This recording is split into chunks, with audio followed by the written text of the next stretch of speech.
कल की कथा में हम लोग एक भगवान के द्वारा जो सूत्र दिया गया कि परमात्म तत्व की प्राप्ति में कामना ही खास बाधक है।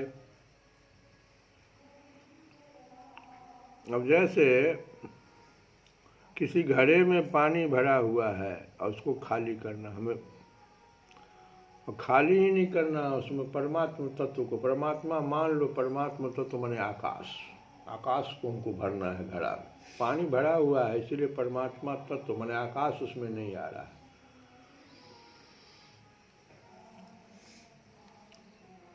अब दो काम यहाँ पर नहीं करना हमको है कि एक बार पानी खाली कर देना है, दूसरे बार आकाश को उठा के ला के ले आना। नहीं, हमको कुछ नहीं करना। हमको सिर्फ जो है अगर पानी हटा दें, आकाश तो अपने आप उसमें भर जाएगा।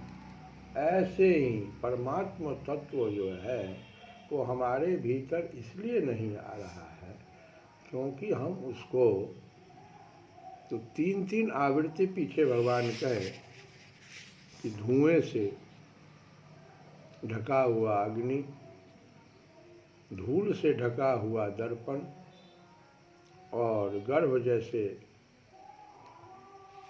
आवृत रहता है। तो ये तीन तीन चीज जो हमारे विवेक को ढक लेता है, जितना ज़्यादा हम जो है रजोगुण से सत्वगुण से रजोगुण में चले आए, रजोगुण के जो कामना है वही तो सबका कारण है, भगवान कह रहे हैं। तो रजोगुण से जैसे तमोगुण में हम नीचे गिरते हैं तो हमारा एकदम विवेक साफ ढक जाता है, तो उस भ्रूण की तरह हो जाता है, कुछ हिल डुल कुछ नहीं उकर सकता है।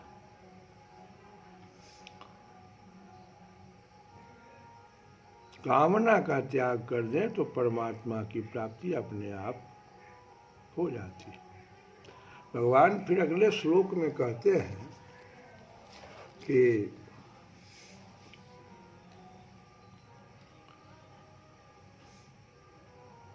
आवृतं ज्ञानम एतेन ज्ञानिनः नित्यवैरिणा कामरूपेण कौन्तेय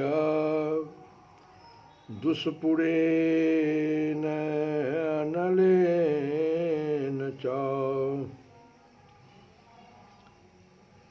ज्ञानमय जीवात्मा की शुद्ध चेतना उसके काम रूपी नित्य शत्रु से ढकी रहती है। आवृतं ज्ञानम एतेन ज्ञानिनः नित्यवैरिणा। नित्य शत्रु है ये मेरा, ये कामना जो है रजोगुण से उत्पन्न, यह मेरा नित्य शत्रु है और पूर्णतया हमारे ज्ञान को, जिसको विवेक हम कहें, उसको पूर्ण रूपेण से ढक देता है।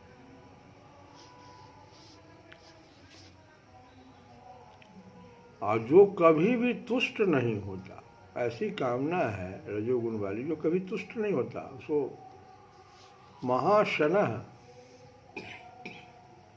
कभी भी वो तुष्ट नहीं होता, अघाता ही नहीं, और अग्नि के समान जलता रहता है। वो ऐसी कामना है कि अग्नि के समान जलता रहता है कि और इसमें डालो।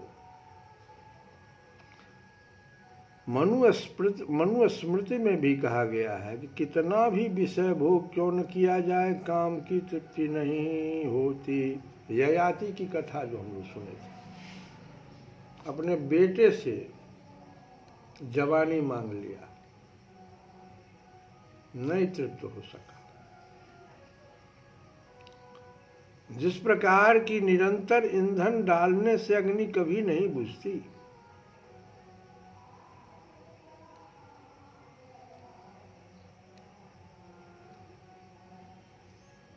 एक सामान्य बंदी गृह में अपराधियों को छड़ों के भीतर रखा जाता है। इसी प्रकार जो अपराधी भगवान के नियमों की अवज्ञा करते हैं, भगवान उसको मैथुन जीवन द्वारा बंदी बना देते हैं। काम सुख केंद्र बिंदु उसको मैथुन काम सुख कर देता है, कभी तृप्ति नहीं होती। इंद्रिय तृप्ति के आधार पर भौतिक सभ्यता की प्रगति का अर्थ है इस जगत में जीवात्मा की बंधन अवधि को बढ़ाना। अतः यह काम जो है अज्ञान का प्रतीक है।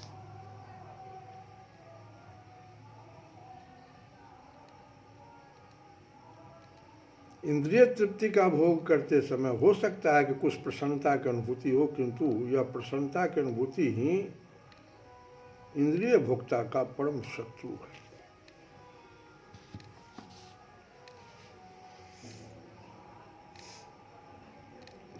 दुष्पूरे नान लेन, ये जो शब्द यहाँ पर आया है,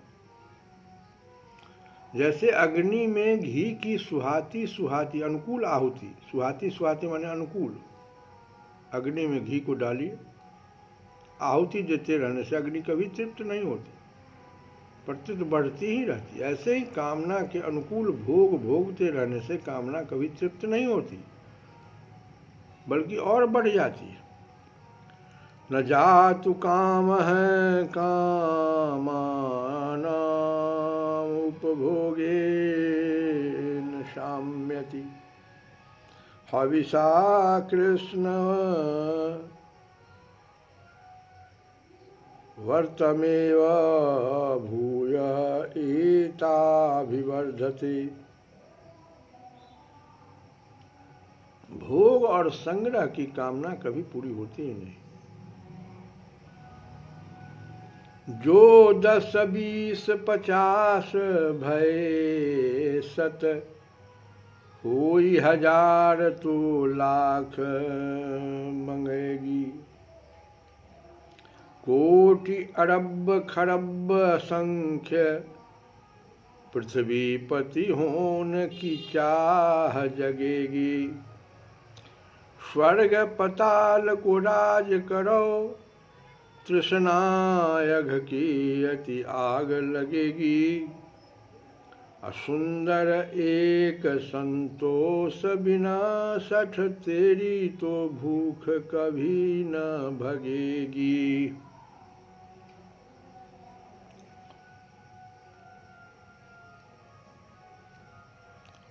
चाह गई चिंता मिटी, मनुआ बेपरवाह। जिनको कछु न चाहिए, सो साहन पति साह।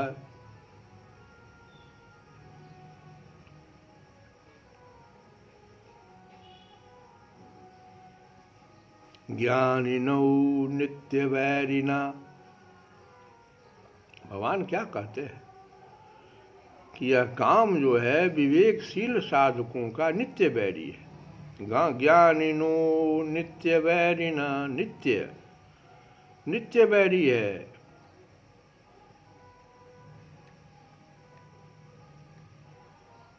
कामना में संसार का महत्व अधिक हो जाता है, आश्रय रहता है, और यही पारमार्थिक मार्ग में महान बाधक है। जो विवेकी साधक हैं, जिनका विवेक जगा हुआ है, उनको शुरू में ही कामना जो है चुभती रहती है।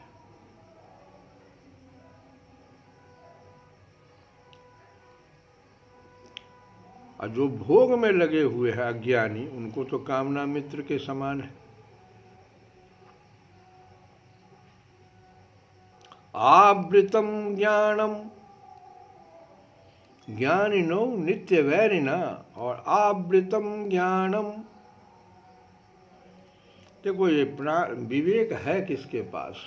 जितने भी जीव हैं उसमें प्राणी मात्र के पास विवेक है। पशु पक्षी आदि मनुष्य, जो मनुष्य से अलग प्राणी है, योनियों में यह विवेक विकसित होता ही नहीं है, केवल जीवन निर्वाह तक सीमित रहता है। परंतु मनुष्य में यदि कामना न हो, कामना को किसी प्रकार से वह रोकने में कामयाब हो। कामना तो बताए हम कि कुछ कामनाएं ऐसी है जिसको हमको करना है, पूरा करना है, लेकिन यहाँ रजोगुण प्रधान कामना, यहाँ ये मतलब है इसका। तो यह विवेक विकसित हो जाता है। कामना के कारण ही मनुष्य का विवेक ढका रहता है, और जब विवेक ढका रहेगा मनुष्य का, तो लक्ष्य कहाँ से प्राप्त करेगा? क्योंकि कामना उसको चिंतन, उसके चिंतन को भोग की तरफ लगा देता है।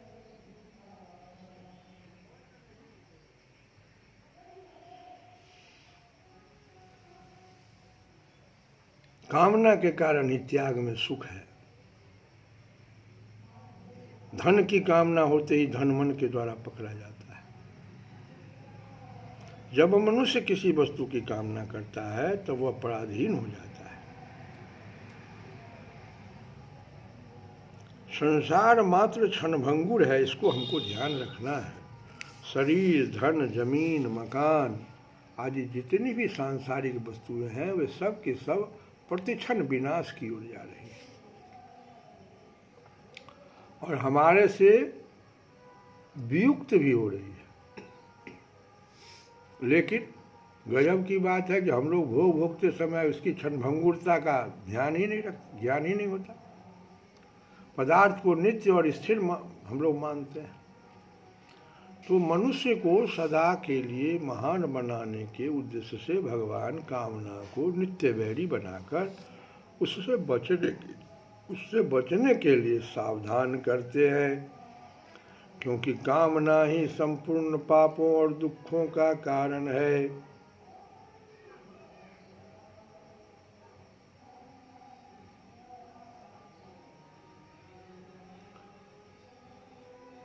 काम यछत सुख सपने हूँ नाही, मानस में भी आया है। कामना के रहते हुए स्वप्न में भी सुख नहीं मिलता है। काम यछत सुख सपने हूँ नाही। तो साधन की मुख्य बाधा है संयोग जन्य सुख की कामना। यह बाधा साधन में बहुत दूर तक रहती है। जहाँ तक साधक सुख लेता है वहाँ अटक जाता है। यहाँ तक कि वह समाधि का भी सुख लेता है तो वहीं अटक जाता है। भोगों का सुख संयोगजन्य और समाधि का सुख वियोगजन्य है। तो संयोगजन्य सुख लेने से पतन हो जाता है और वियोगजन्य सुख लेने से साधक अटक जाता है। ये बहुत बड़ी बात है। सात्विक सुख की कामना आसक्ति भी बंधन कारक हो जाती है। सुख संगेन बधनाति, इसीलिए यहाँ भगवान संयोगजन्य सुख की कामना को विवेकी साधकों का नित्य बैरी बताया। अब आगे जो प्रश्न आएगा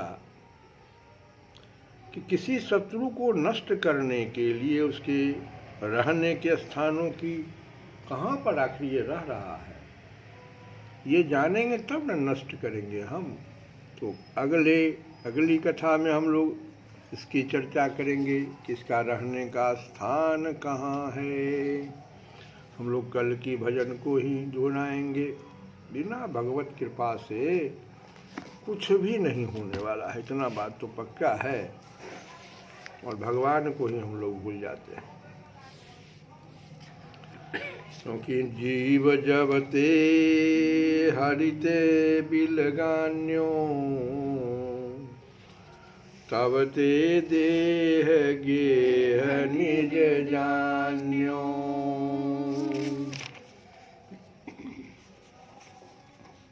तै निज कर्म डोरी दृढ़ के ने अपने करन गांठ गए दीनी।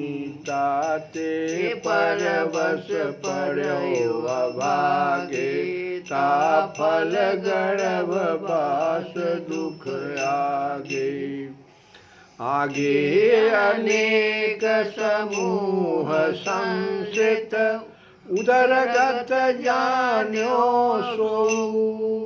सिर हेठ ऊपर चरण संकट बात नहीं पूछे को। सोनित पुरुष दुमूत्र बल त्रिविगर्द मावृत सोहई। कोमल शरीर गंभीर वेदन शेष धुनि धुनि रोवई। शेष धुने धुने रोवई। कहते हैं हे जीव, जब से तू भगवान से अलग हुआ तभी से तूने शरीर को अपना घर मान लिया। तूने स्वयं ही अज्ञान से अपनी कर्म रूपी रस्सी मजबूत कर ली और अपने ही हाथों से उसमें अविद्या की पक्की गांठ भी लगा दी। इसी से हे अभागे तू परतंत्र पड़ा हुआ है और इसी का फल आगे गर्भ में रहने का दुख होगा। संसार में जो अनेक क्लेशों के समूह हैं उन्हें वही जानता है जो माता के पेट में पड़ा है। गर्भ में सिर तो नीचे है और पैर ऊपर रहते हैं। इस भयानक संकट के समय कोई बात भी नहीं पूछता।